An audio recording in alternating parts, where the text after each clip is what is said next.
You are listening to an Urdu translation of the message Faith, preached by God's prophet, Brother William Branham, on 13th August 1961 at Branham Tabernacle, Jeffersonville, Indiana. آپ سن رہے ہیں پیغام ایمان جو کہ خدا کے نبی بھائی ولیم برینم کی زبانی 13 اگست سن 1961 برینم ٹیبرنیکل جیفرسن ویل انڈیانا امریکہ میں پیش کیا گیا. لیکن آپ کو ضرور خدا پر ایمان رکھنا ہوگا تاکہ وہ کام کرے, سمجھے؟ لہٰذا آپ کا اپنا جی اٹھنا آپ کے اندر ہوگا. آپ کا جی اٹھنا آپ کے اندر آپ کی روح میں رکھا ہوا ہے. اب آپ جانتے ہیں کہ یسوع جب صلیب پر مرا تب اس کی جان پاتال میں گئی اور اس نے قیدی روحوں میں منادی کی جنہوں نے پچھلے وقتوں میں توبہ نہ کی تھی, جب خدا نوح کے دنوں میں تحمل کر کے بیٹھا تھا اور اس کا بدن قبر میں گیا. لیکن اس سے پہلے کہ وہ مرتا اس نے اپنی روح خدا کے ہاتھوں میں سونپ دی. اس کے ہاتھ میں اپنی روح تیرے ہاتھوں میں سونپتا ہوں. سو آپ نے دیکھا کہ اس کی روح خدا کے پاس گئی, اس کی جان پاتال میں گئی اور اس کا بدن قبر میں گیا. اب وہ روح جو اس میں تھی وہ خدا کا روح تھا. اس روح نے پچھلے وقتوں میں طرح بطرح نبیوں کو مسح کیا تاکہ پیغام لوگوں تک پہنچ سکے. آخری دنوں میں مسیح کے وسیلہ اور اب ان دنوں میں خوشخبری کے وسیلہ سے جب ہم مسیح کو اپنے دل میں قبول کر لیتے ہیں تو ہمیں سب سے بڑھ کر اس میں موجود ابدی زندگی کی ضرورت ہوتی ہے. اب مسیح تب تک واپس نہیں آ سکتا تھا جب تک 3 دن پورے نہ ہو جاتے, کیونکہ اس کی روح ایک پردہ کے پیچھے تھی, ایک سلاخ کی طرح, اس طرح کی, کیونکہ وہ اس سلاخ کو پار نہیں کر سکتا تھا, کیونکہ یہ خدا کا ہی بولا ہوا کلام تھا کہ وہ 3 دن اور 3 رات قبر میں پڑا رہے. اب وہ تب تک واپس نہیں آ سکتا تھا جب تک کہ 3 دن اور 3 راتیں نہ گزر جائیں. پھر جب 3 دن اور 3 راتیں گزر گئی تب اس کی روح اس سے جدا ہو گئی. یہ براہ راست اپنی جان کے پاس گئی اور پھر اس کی جان واپس آئی اور اپنے بدن کو اٹھایا اور اس قول کو پورا کیا جو کہا گیا تھا کہ مجھے اس کے دینے کا بھی اختیار ہے اور اسے پھر لینے کا بھی اختیار ہے. مجھے اختیار ہے.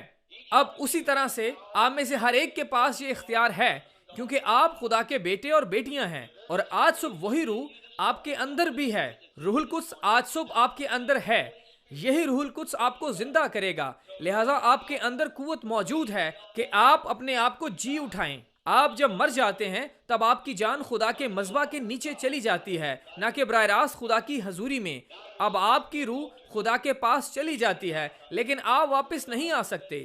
یاد رکھیے بائبل میں کہا گیا ہے روحیں مذبح کے نیچے چلا رہی تھی. خداوند کب تک اور وہ تب تک واپس نہیں آ سکتی جب تک یہ لکھا ہوا پورا نہ ہو جائے.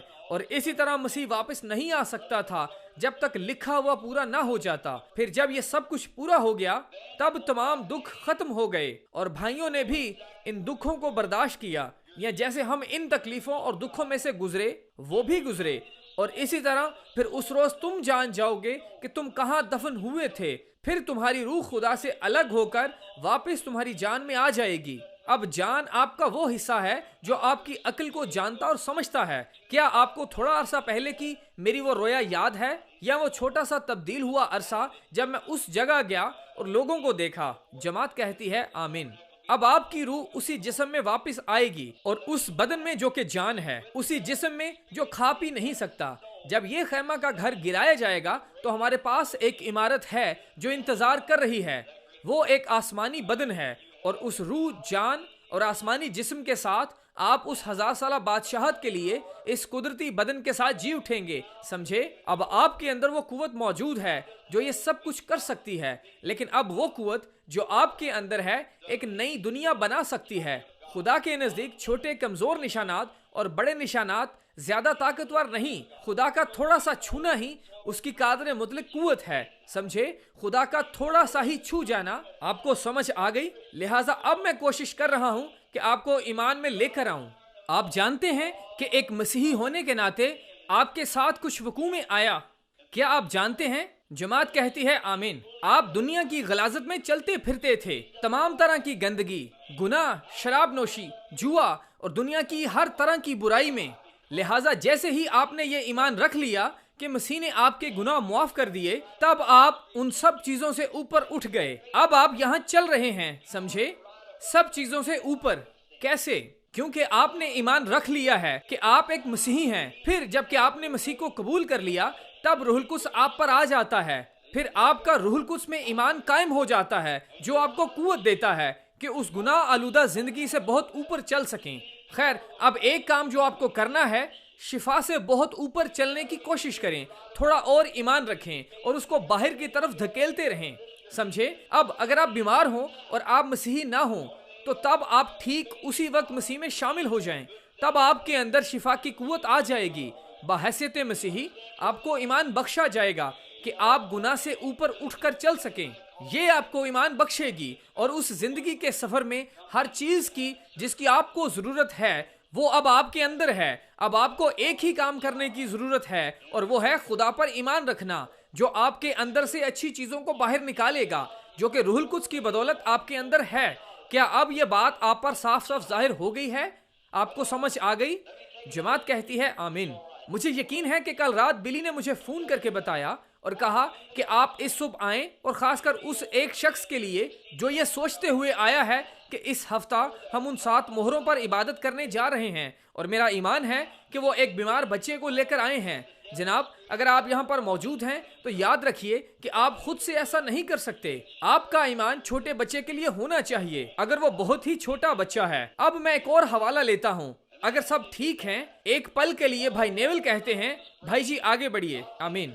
بس یاد رکھیے کہ اب ہم 16 باب میں سے پڑھتے ہیں. میرا یقین ہے کہ اعمال کی کتاب ہے، جہاں پولوس اور سیلاس ایک رات قید خانہ میں تھے اور انہیں اس لیے مارا گیا تھا کہ انہوں نے پیشن گوئی کرنے والی لڑکی میں سے بری روح کو نکالا تھا، اور اس لڑکی کے مالک غصے سے بھر گئے تھے اور انہوں نے ان کو مارا اور اندر کے قید خانہ میں ڈال دیا. اور جب انہوں نے ایسا کیا تب پولوس اور سیلاس دعا کر رہے تھے تو خدا نے وہاں بھونچال بھیجا اور قید خانہ کو ہلا دیا. فلپی جلاد جو کہ ایک دروغہ تھا، اس کے لیے قیدیوں کا بھاگ جانا ایسا تھا کہ اس کو اپنی جان خود دے کر قیدیوں کے لیے قیمت چکانی پڑتی تھی.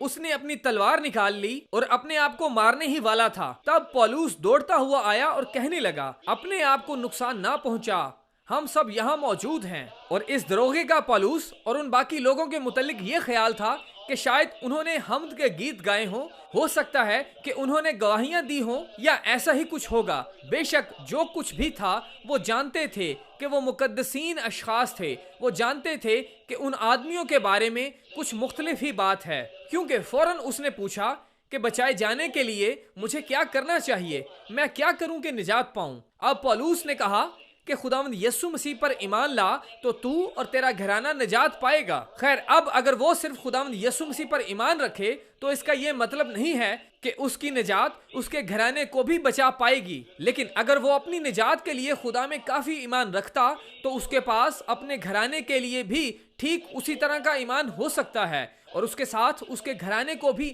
یسوع مسیح کے پاس اسی طرح آنا ہوگا. سمجھے؟ ایوب نے بھی ایسا ہی کیا تھا. جیسا کہ کل رات میں جارجیا کی عبادت میں بات کر رہا تھا، میں بیان کر رہا تھا کہ ایوب نے کہا، اب میں نہیں جانتا کہ میرے بچوں نے گناہ کیا ہے، لیکن کیا ہوگا اگر انہوں نے گناہ کیا ہے. اور ایوب راست باز رہنے کے لیے ایک کام کرتا تھا، اور وہ تھا سوختنی قربانی گزراننا. اس نے کہا کہ اگر اس کے بچوں نے گناہ کیا ہے تو وہ اس کے عوض سوختنی قربانی گزرانے گا، اور اس کے بدلے اس کے بچوں کے گناہ معاف ہو جائیں گے. اور باپ ہوتے ہوئے وہ یہی اچھا کام کر سکتا تھا. یہی ایک اچھے باپ کی سوچ ہے. آج ہمیں اسی قسم کے والدوں کی ضرورت ہے. اور ایوب نے سوختنی قربانی چڑھائی اس سے پہلے کہ اس پر آزمائش آتی. لیکن جب اس کے سب بچے مر گئے اور اس کی سب بھیڑیں بھی مر گئیں اور جو کچھ بھی اس کے پاس تھا سب کچھ لے لیا گیا، تب وہ اپنے گھر کی پچھلی طرف راکھ کے ڈھیر پر بیٹھا ہوا تھا اور جسم کو ٹھیکری کے ساتھ کھرچ رہا تھا. کیا آپ نے غور کیا کہ اس کی آزمائش کے دن گزر جانے کے بعد جب خدا نے اس کو پھر بحال کرنا شروع کیا تو جہاں اس کے پاس 10,000 مویشی تھے اور جو کچھ تھا، خدا نے ان کو بحال کر کے دگنا کر دیا، اور بھیڑوں کو بھی دگنا کر دیا، اور سب چیزوں کو دگنا کر دیا. لیکن کیا آپ نے غور کیا خدا نے ایوب کو اس کے 7 بچے بھی دے دیے؟ کیا آپ نے کبھی سوچا کہ وہ کہاں تھے؟ وہ سوختنی قربانی ہی ان کے لیے کھڑی ہوئی تھی. وہ جلال میں بچا لیے گئے تھے اور اس کے آنے کا انتظار کر رہے تھے. آج وہ ان کے ساتھ ہے. تو اور تیرا گھرانہ نجات پائے گا. سمجھے؟ اب ایوب کو ایماندار ٹھہرنے کے لیے ایک ہی کام کرنا تھا کہ وہ سوختنی قربانی چڑھائے. راست بازی کے لیے آپ کو ایک ہی کام کرنا ہے کہ خدا پر ایمان رکھیں. ایمان کے وسیلہ سے آپ کو نجات ملتی ہے. ایمان کے وسیلہ سے آپ شفا پاتے ہیں. ایمان ہی کے وسیلہ جو کچھ آپ کے لیے ہے حاصل کرتے ہیں. سمجھے؟ یہ ایمان ہی کی بدولت ہے جو آپ یقین رکھتے ہیں. اب خداوند یسوع مسیح پر ایمان رکھ تو تو اور تیرا گھرانہ نجات پائے گا. اب جناب، اگر آپ کے ساتھ بچہ ہے جس کے لیے دعا کروانی ہے تو آپ ایمان رکھیں. میں یہاں ہوتے ہوئے اپنے ایمان کو آپ کے ساتھ شامل کرتا ہوں اور ہم مل کر ایمان رکھتے ہیں کہ خدا اس بچے کو شفا دے گا. آپ دیکھیں کہ ہمارے اندر ایسا کرنے کی صلاحیت ہے، آپ کے اندر ایسا کرنے کی قوت ہے، ہر ایک مسیحی کے پاس ایسا کرنے کی قوت ہے. لیکن اگر ہم اس کو لیتے ہیں تو وہ قوت ایک قانون کے زیر اثر ہے. جیسا کہ میں نے اکثر کہا ہے کہ یہ ایک کشش ثقل قوت پانی کو اپنے قابو میں رکھے ہوئے ہے، کیونکہ یہ ایک قانون ہے جو پانی کو سنبھالے ہوئے ہے. زمین جب چکر کھاتی ہے تو سورج ہی اسے کنٹرول کرتا ہے. آپ یہ نہیں کہہ سکتے کہ ایک کام سورج کرے اور پھر کہیں کہ میرا ایمان ہے کہ میں تھوڑی دیر اور سو جاؤں، 1 گھنٹہ ٹھہر جاؤں.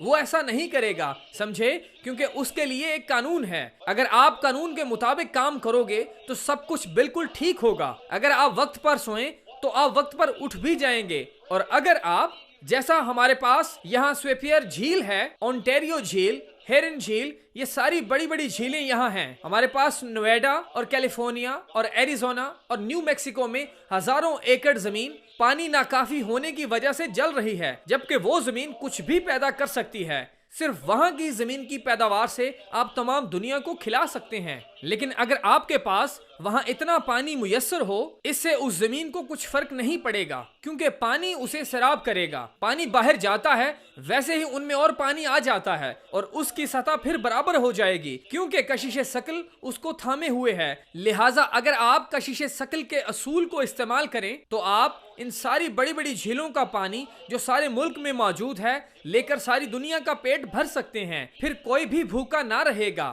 لیکن آپ یہاں بیٹھ کر بس یہ کہیں، جی ہاں یقیناً ایسا ہو سکتا ہے. نہیں جناب، آپ کو یہ سب کرنا پڑے گا. خیر، خدا کے قانون کا بھی یہی طریقہ ہے. خدا کا قانون ایمان ہے. اس صبح ہمارے پاس ایمان موجود ہے کہ کسی بھی بیماری سے نجات حاصل کر سکیں اور کچھ بھی کر سکیں. لیکن یہ قانون کی بدولت کنٹرول ہوتا ہے، اور وہ قانون ایمان ہے. خدا کا قانون ایمان ہے. یسوع نے کہا، جو کچھ تم دعا میں مانگتے ہو یقین کرو کہ تم کو مل گیا اور وہ تم کو مل جائے گا. یہ ہے آپ کا وعدہ. ایمان ہی ہے جو سب کام کرتا ہے، اور ہمیں اتنا ہی ایمان دیا گیا ہے جتنے ایمان کی ہمیں ضرورت ہے. خدا ہم سب میں سے کسی کو کچھ ایمان اور کسی کو کوئی ایمان، یہ کوئی بہت بڑی مفوق الفطرت قوت نہیں ہے جو آپ کے پاس ہے، کیونکہ جب آپ مسیح میں شامل ہو جاتے ہیں تب آپ کے اندر قوت موجود ہوتی ہے. لیکن آپ کے اندر ایمان کی کمی ہوتی ہے کہ اس قوت کو استعمال کر سکیں. لہٰذا اب اس صبح جب آپ دعا کرنے کے لیے آتے ہیں تو یاد رکھیں، بائبل میں یہ لکھا ہے اور یہ سچ ہے. یعقوب 5 باب اس کی 14 آیت، اگر تم میں کوئی بیمار ہو تو کلیسیا کے بزرگوں کو بلائے اور وہ خداوند کے نام سے اس کو تیل مل کر اس کے لیے دعا کریں. جو دعا ایمان کے ساتھ ہوگی اس کے باعث بیمار بچ جائے گا اور خداوند اسے اٹھا کھڑا کرے گا. اگر آپ اس کا یقین کریں گے تو یہ ایک وعدہ ہے. لہٰذا شفا کا معاملہ انفرادی ہے. اسی طرح ناصرت کے یسوع کے دنوں میں ہوا تھا. وہ لوگوں کو ان کے خلاف ایمان کی بدولت اچھا نہ کر سکا. اس نے کہا، اگر تو ایمان رکھے تو میں کر سکتا ہوں. اگر تو ایمان رکھے کہ میں اس لائق ہوں کہ یہ کر سکتا ہوں تو پھر میں کر سکتا ہوں. اگر تو اس پر ایمان رکھے. اس لیے کچھ لوگ شفا دینے والی قوت کو کسی دوسرے مبشر پر پھینک دیتے ہیں. یہ اس طرح نہیں ہے. شفا پانے کے لیے قوت آپ کے اندر ہوتی ہے. وہ آپ کے اندر ہے. وہ تو صرف گھوڑے کے آگے بگی لگاتے ہیں. مبشر کے پاس شفا دینے کی قوت نہیں. یہ روح القدس ہے جس کے پاس شفا دینے کی قوت ہے، اور آپ کے پاس روح القدس ہے. یہ اس طرح ہے کہ آپ ایک چھوٹے درخت ہوں اور جس قسم کی چیز کی ضرورت آپ کو ہے وہ سب کچھ آپ کے اندر ہی ہے. اس لیے آپ بس خدا کے وعدے میں سے پینا شروع کریں اور کہیں کہ یہ سچ ہے. خدا نے کہا ہے کہ وہ مجھے شفا دے گا. اس کے کوڑے کھانے سے میں نے شفا پائی ہے. یہ ہے آپ کا مقام. آپ کو معلوم ہے کہ آپ نے کیا کرنا ہے. آپ نے بس شفا کو زور لگا کر باہر نکالنا شروع کرنا ہے. صرف یہی سب کچھ کرنا ہے، سمجھے؟ اور پھر باقی لوگ آپ میں دیکھ سکیں گے کہ آپ کے پاس کیا ہے. اب یہ کیا ہے؟ ایمان امید کی ہوئی چیزوں کا اعتماد اور اندیکھی چیزوں کا ثبوت ہے. تصور کریں کہ میں نے باہر ایک درخت لگایا لیکن میں نے اس پر سیب نہیں دیکھے، جبکہ وہ تو اس کے اندر موجود ہیں. وہ چھوٹا درخت جانتا ہے کہ اس میں سیب ہیں، اس لیے وہ بس پانی پینا شروع کر دیتا ہے اور بار بار زور لگاتا رہتا ہے क्योंकि वो जानता है कि ये मेरे अंदर है। थोड़े अरसा के बाद मैं इनको बाहर निकालूंगा, मुझे थोड़ा वक्त चाहिए। बस वो पीता रहता है। जी हाँ, मैं जानता हूँ कि मेरे अंदर सेब मौजूद हैं और कुछ वक्त के बाद मैं उनको बाहर ले आऊंगा। और पहली बात आप जानते हैं, वो आ गए, अब सेब आ गए, जबकि उसने ये ईमान रखा कि ये उसके अंदर मौजूद थे। और अगर आप ईमान रखें कि रूहुल कुद्स की कुव्वत आपके अंदर मौजूद है जो आपको शिफा दे सकती है,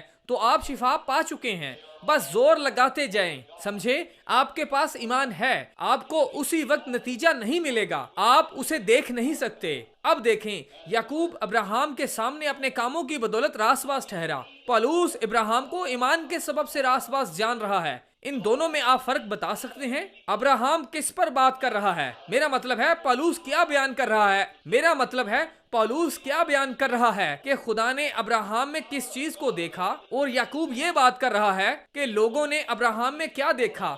समझे? अब याद रखें, अब देखें, इसलिए खुदा जानता था इससे पहले कि वो बच्चा आता, अब्राहम के पास ईमान था, और अब्राहम ने अमल करते हुए खुदा को यह साबित करके दिखाया कि उसका बेटा आने वाला है, जबकि वो बंजर था, उसके पास कोई बच्चा ना था, उसकी बीवी की कोख मुर्दा थी और वो भी बंजर थी, लेकिन फिर भी वो जानता था कि कहीं ना कहीं वो बच्चा जरूर है। आपने देखा कि उसने वादा को पीना जारी रखा, वो उस अजीम खुदाए एल शदाई की छाती को चूसता रहा, ये जानते हुए कि खुदा उसको देगा। वो जानता था कि ये एक वादा है और खुदा उसको पूरा करेगा। और हम अब्राहम के बच्चे हैं, सो आए हम उसके वादों पर तवक्कुल करें और उसको पकड़े रखें और ये जान लें कि खुदा ये करेगा। उसने कहा है, क्या अब आप उस पर ईमान रखते हैं? जमात कहती है आमीन। यहाँ या दूसरी तरफ बीमारों के लिए दुआया कितार बनाएं जिन्होंने दुआ करवानी है, और हम बुजुर्गों को वहाँ बुलाएंगे कि वो उन पर तेल मलकर उनको मसा करें। मैं भी उन पर दुआ करूंगा और हम सब यकीन करेंगे कि खुदा उनमें से हर एक को अच्छा कर देगा अगर आप ईमान रखें। टेडी, आप कहाँ हैं? इस दाईं जानिब आ जाएं। ये ठीक है, और मैं चाहता हूँ कि आप सिर्फ ईमान रखें, गीत की धुन बजाएं। अब जबकि वो आ रहे हैं, आइए हम अपने सरों को झुकाएं और सारी जमात मिलकर उन लोगों के लिए दुआ करें जो आ रहे हैं। हमारे आसमानी बाप, इस सुबह हम यीशु मसीह के नाम में इन गरीब लाचार लोगों को जो बीमार हैं और दुखों को सह रहे हैं और इस खतरनाक और खत्म कर देने वाली हालत में हैं, तेरे पास लेकर आते हैं। खुदावंद, मैं तुझ पर ईमान रखता हूँ। मैं जानता हूँ कि तेरे कलाम की बातें सच हैं, वो बातें दुरुस्त हैं, वो नाकाम नहीं हो सकती, क्योंकि वो अबदी और हमेशा कायम रहने वाला कलाम है। उसकी सारी बातें कुव्वत देने वाली हैं, जैसा कि खुदा भी, क्योंकि उसकी बातें उसका हिस्सा हैं। इब्तिदा में कलाम था, कलाम खुदा के साथ था और कलाम ही खुदा था, और कलाम मुजस्सिम हुआ और हमारे दरमियान रहा। और अब खुदावंद, हम अपने सारे दिल के साथ, अपनी सारी जान के साथ और उस सब के साथ जो हमारे अंदर है ईमान रखते हैं। हम इस बात पर ईमान रखते हैं। मैंने इन सब बातों को बहुत सादगी से समझाने की कोशिश की, जैसे एक बच्चे को समझाया जाता है। मैंने कोशिश की है कि इन बातों को लोगों के सामने पेश करूं ताकि वो समझ जाएं और खुदा की कुव्वत से वाकिफ हो सकें कि वो उनके अंदर मौजूद है, अगर वो अपना ईमान रखें और खुदा के हुक्मों की पैरवी करें। इस तरह वो बचाए गए थे। उन्होंने आकर अपने अपने गुनाहों से तौबा की, और बाइबल में ये रसूलों के अमाल 2:38 के तहत यीशु मसीह के नाम में बपतिस्मा लिया, और पतरस ने कहा कि तुम रूहुल कुद्स इनाम में पाओगे। और यहाँ ये बात बिल्कुल उसी तरह पूरी हुई, क्योंकि ये खुदा का जाहिर हुआ कलाम है। खैर, इसी तरह बाप, हम जानते हैं कि ये बात सच है। जब हम बीमारों पर तेल मलकर उनके लिए दुआ करते हैं, ईमान से की गई दुआ के बायस बीमार बच जाएगा और खुदा उनको उठा खड़ा करेगा। खुदावंद आज सुबह इनमें से हर एक बड़ी खुशी और शादमानी के साथ इस मज़बा को ये जानते हुए छोड़े कि तूने उनको शिफा दे दी है। जाओ और अच्छे हो जाओ, क्योंकि हम इनको यीशु मसीह के नाम से तेरे हवाले करते हैं। ऐसा होने दे कि हर एक शिफा पाए और रोया को समझ ले कि इसका क्या मतलब है। अब्राहम की तरह उन चीज़ों को जो नज़र नहीं आ रही थी लेकिन वो मौजूद थीं, चाहे जो भी उसका नतीजा हो, उसका ईमान के साथ कोई ताल्लुक नहीं है। ईमान ने पहले ही एक जगह बनाई हुई है। ईमान उम्मीद की हुई चीज़ों का एतमाद और अनदेखी चीज़ों का सबूत है। ऐ खुदावंद, ऐसा मुमकिन कर कि ये बातें उनके दिल में गहराई के साथ उतर जाएं, क्योंकि ये ज़रूरतमंद हैं। मैं तेरे आजिज़ खादिम की मानिद दूसरे खिदमतगुजार भाइयों के साथ मुत्तफिक होकर जाता हूँ, और ये बात जो हमारे दिलों में है कि उन बीमारों के लिए दुआ करें। हम ये सब कुछ यीशु मसीह के नाम में मांगते हैं। किसी ने कहा था कि भाई एस्टल बेलर इस इमारत में थे, और मैं ईमान रखता हूँ कि यहाँ एक और खादिम भी हैं जिन्होंने आज सुबह दुआ में रहनुमाई की थी।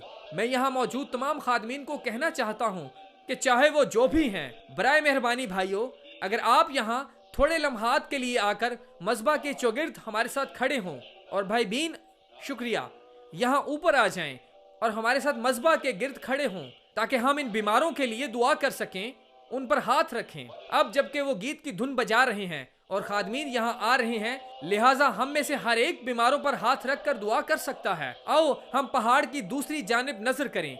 मैं एक शख्स को आते हुए देख रहा हूँ। वो किसी दूसरे शख्स से फर्क नहीं है। वो एक मामूली सा इंसान था, जिस्मानी तौर पर छोटा और कमजोर जिस्म। जब हम उस पर निगाह करें, उसकी आंखें उस वादी की तरफ ठहरी हुई थीं। ये उसके रसूल थे। वहाँ उनके पास एक लड़का था जिसको मिर्गी पड़ी थी, और इसमें कोई शक नहीं कि वो क्या कह रहे थे, उसको शिफा दे खुदावंद, उसको शिफा दे। लेकिन आप समझे, सिर्फ ये कहें उसको शिफा दे खुदावंद, उसको शिफा दे। अगर नहीं तो उसके साथ बिल्कुल ऐसा नहीं होगा, उसके पीछे कुछ ना कुछ होगा।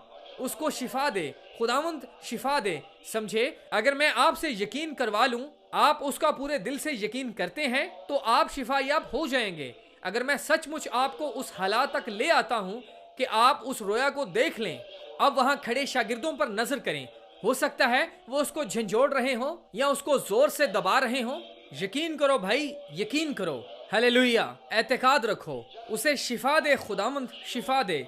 लेकिन शैतान भी वहां खड़ा देख रहा है, क्योंकि उसको उस शख्स में इतना ईमान नहीं मिल रहा कि उसे छोड़ सके। लेकिन यहाँ एक शख्स पहाड़ से नीचे आता है। जैसे ही शैतान ने पहचान लिया कि वो दूसरे लोगों से थोड़ा फर्क है, समझे, अब उस ही तरह के आदमी को हम यहाँ चाहते हैं जैसा खुदावंद यीशु है। जी हाँ, आप यहाँ दिखावे के लिए ना आए, लेकिन हमारे खुदावंद से प्यार करने के लिए आए, और ये जाने कि हमें ये खिदमत दी गई है कि हम जाकर इस तरह करें। यही हमारी खिदमत है। फिर जब वो बाप के पास चलता गया, मैं सोचता हूँ कि ये तो वो जगह जहाँ वो गीत लिखा गया था।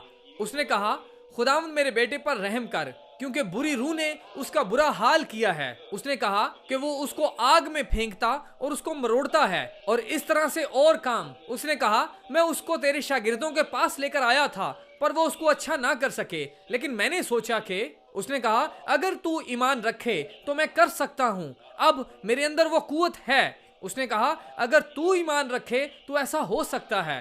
क्या खुदावंद आज सुबह उन लोगों को जो कैंसर से दो चार हैं, लुकीमिया जैसी बीमारियों और तकलीफों में मुब्तला हैं और चारपाइयों पर पड़े हैं, शिफा देगा?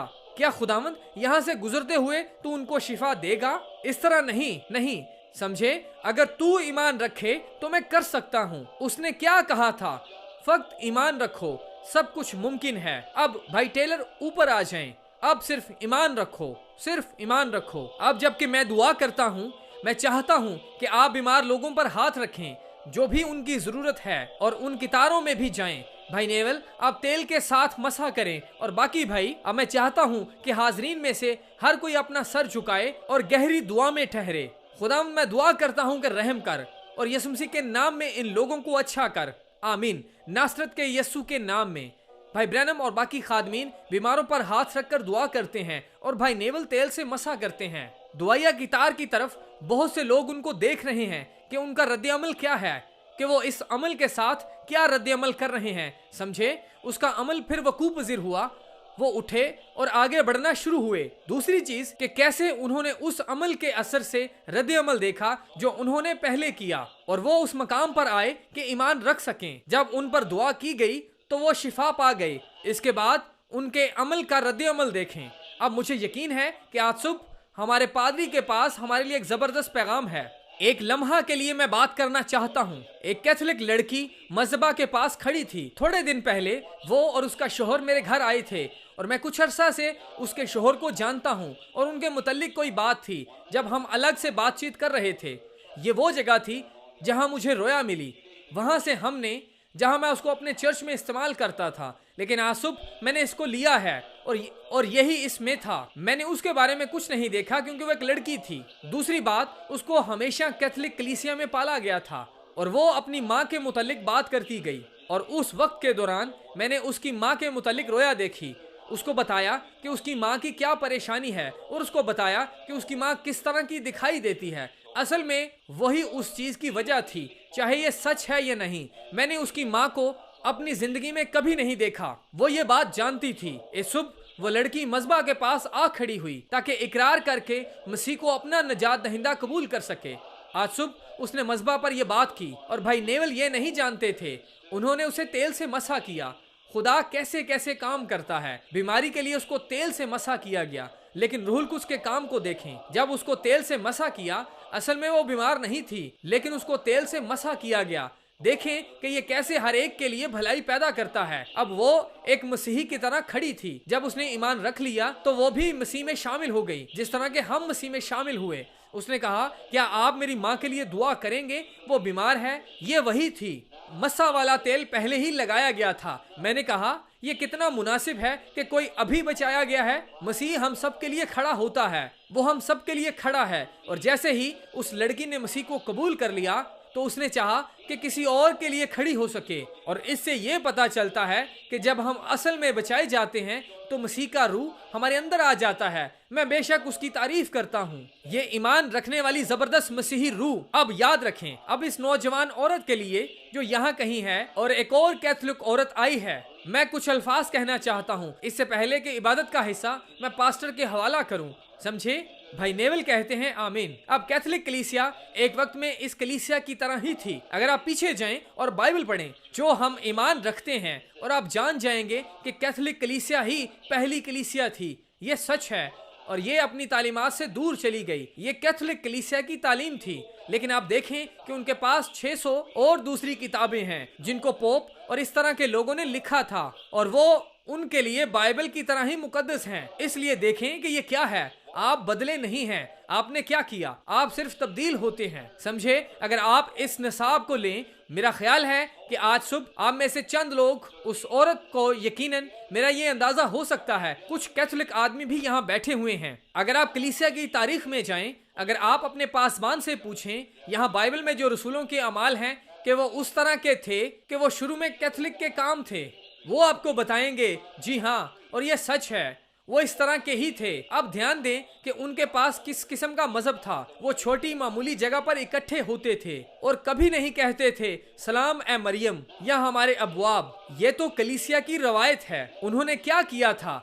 उन्होंने खुदा की तमजीद की थी। वो चिल्लाते और रोते थे। यहाँ रसूलों के अमाल 2 बाब में देखें, जब मुकद्दस पतरस रसूल और याकूब और यूहन्ना वो सब इकट्ठे हुए थे, बाइबल बताती है कि वो गैर जुबानों में बोलते थे। वो चिल्लाते और इस तरह अमल करते रहे जब तक वो रूहुल कुद्स से भर ना गए और ऐसे नजर आए कि वो नशे की हालत में हैं। यहाँ तक कि बाहर की दुनिया के लोगों ने भी उनसे पूछा, क्या ये सब नशे में नहीं है? और फिर पतरस रसूल, पाक मुकद्दस पतरस, जब वो वहाँ खड़ा हुआ तब उसने कहा, ए भाइयों, ये आदमी नशे में नहीं बल्कि रूह से भरे हुए हैं, जैसा कि बाइबल में लिखा था। अब वो इब्तदाई कैथोलिक कलीसिया उस तालीम के मुताबिक थी। अब आप देखें, तकरीबन 200 साल के बाद कलीसिया में ऊंचे मर्तबे वाले लोग आने लगे। फिर उन्होंने क्या किया? उन्होंने 606 एडी में नासिया की कौंसिल बनाई। रोम की नासिया कौंसिल रोम में बनाई गई। तब उन्होंने बड़े बड़े रुतबे वाले लोगों को उसमें लाना शुरू कर दिया और उन्होंने कलीसिया तश्कील दी और एक कलीसिया का आगाज किया।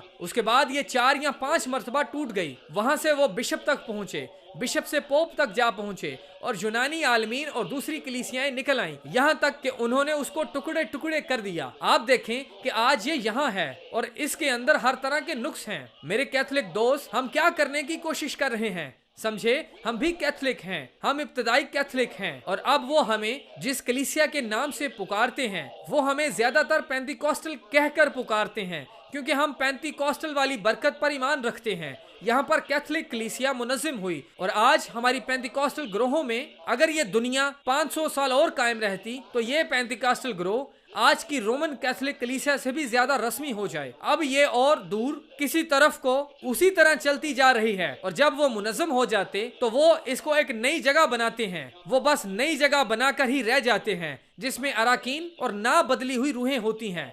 मेरे प्यारे भाइयों और बहनों, खुदा का खादिम होने की हैसियत से मैंने पहले कभी ये बात दुनिया और इस कलीसिया में की मैंने कभी नहीं कहा, लेकिन खुदा का नबी होने की हैसियत से मैं आपसे कहता हूँ, ये रोशनी है, इसमें चलें। जमात खुशी मनाती और कहती है आमीन।